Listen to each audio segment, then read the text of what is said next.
YouTube. I have a reading habits tag that I'm going to do. I got this from Checked Out Show, who originally got this from the book Jazz. So here it goes. Question number 1. Do you have a certain place in your home where you like to read? No, not really. I can read almost anywhere, so I don't. Number 2. Bookmark or random piece of paper. This really depends on like where I am when I start reading. I do have books all over my house. I have bookmarks all over my house, but if there happens to be only a scrap of paper around, then I'll use that, or if there aren't even scraps of paper, sometimes I will bend the corner of the page down until I can find a bookmark or a piece of paper to use. Number 3, can you just stop reading, or do you have to stop after a chapter? Since I read almost everywhere, it kind of depends. Like, if I'm reading in the car and I know I'm gonna, get out to go someplace, then I'll stop reading. But if I happen to be taking my time and reading, then I'll stop at a chapter. It depends on the situation or the mood. Number 4, do you eat or drink while reading? No. No, I wouldn't want to get shit stained on my books. So no. Number 5, multitasking. TV or music while reading? Depends. I won't have the TV going if I'm trying to read.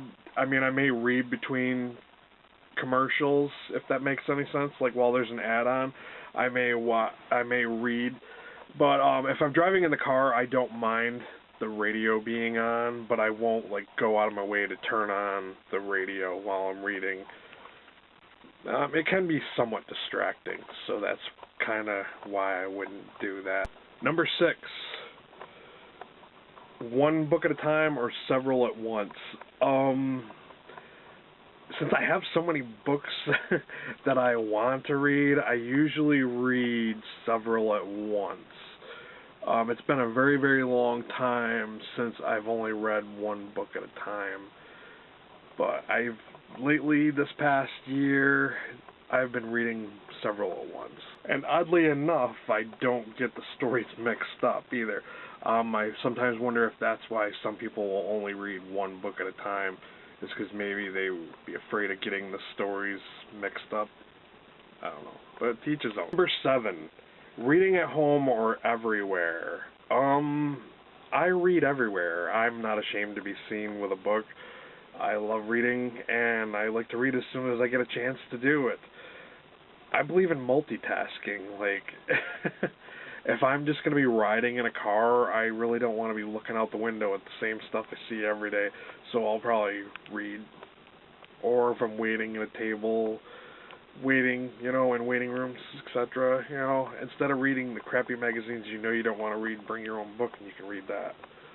So yeah, I read everywhere. Number 8. Reading out loud or silently in your head.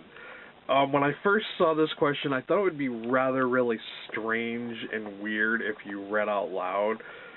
But on the plus side to that, if somebody's learning a language, I think it would be understandable if they read out loud so that way they could learn the language better. I think in that way it would help. But me personally, I read silently in my head. Sometimes I will admit that I will do accents in my head. I don't know if other people do that. Is that weird? Like, sometimes I have such an imagination, like I will, if a story takes place in a certain place, I will imagine it being read in an accent. I don't know, is that weird? Number 9. Do you read ahead or even skip pages? I will admit, when I was a teenager and I read The Exorcist, I did skip pages because that story, if you haven't read it, had a lot of really boring, random, dry spots in it, and I did skip ahead to the exciting scenes. But it was probably the only time that I had ever skipped stuff or read ahead. Usually, if a book is so bad that I feel like I want to skip ahead or not read a certain section, I just won't finish reading it. There has been maybe 2 or 3 books that I had done that to. Naked Lunch, I will admit, I got disgusted by the pedophile scenes. They were talking about molesting young boys.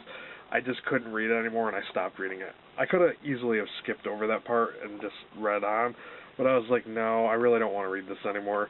And I also did that with American Psycho, when he was going over a scene where he was mutilating some young girl, and I just, at that point, I was disgusted enough with the book that I just said, you know, I'm not going to read this anymore, and I returned it to the library. So, no, I don't. If I'm going to skip, I will just stop reading a book. Number 10, breaking the spine or keeping it like new. This is kind of a big pet peeve for me. Like, I really, really don't like it when spines are broken on paperbacks. When I read a book, I try to keep it like new. Like, I have a certain way I place my fingers on the pages so that I will not open it up too much and damage the outside of the binding or the book itself. I've perfected it over the years so that I can read a book and you wouldn't even know that I had read it. It'll look like a new book. So, yeah, kind of anal about that. Number 11, do you write in any of your books? This kind of goes along with the breaking the spine thing. No, I don't ever write in a book. I don't see what's the point of writing inside books. I never understood why people do that. Like, even in college, I wouldn't highlight or write anything in my textbooks. They were like the condition I got them in when I returned them or sold them. And the last question, who do you tag?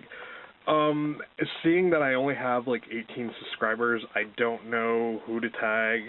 Like, I don't know who watches these videos, because sometimes people will leave comments, sometimes they don't. So, like, I never know if it's just a random person who's not subscribed to me, or if it's somebody who's subbed to me, but they just never left a comment. And plus, I know that some of the people that are subscribed to me aren't booktubers themselves, so they may not want to do this booktube tag. So I'm going to do what Checked Out Show did and just say it's up to you. If you want to do this, feel free to do it. I mean, I thought it was just a fun little thing to do. And to get to the end of the video, I have a couple of ideas for some new videos that I'm going to do. I'm even thinking about doing some videos that other people have not done. Like, people have done something similar, but I think it's going to be a new thing I'm going to try out and see how it goes. So yeah, so stay tuned for more. That's it.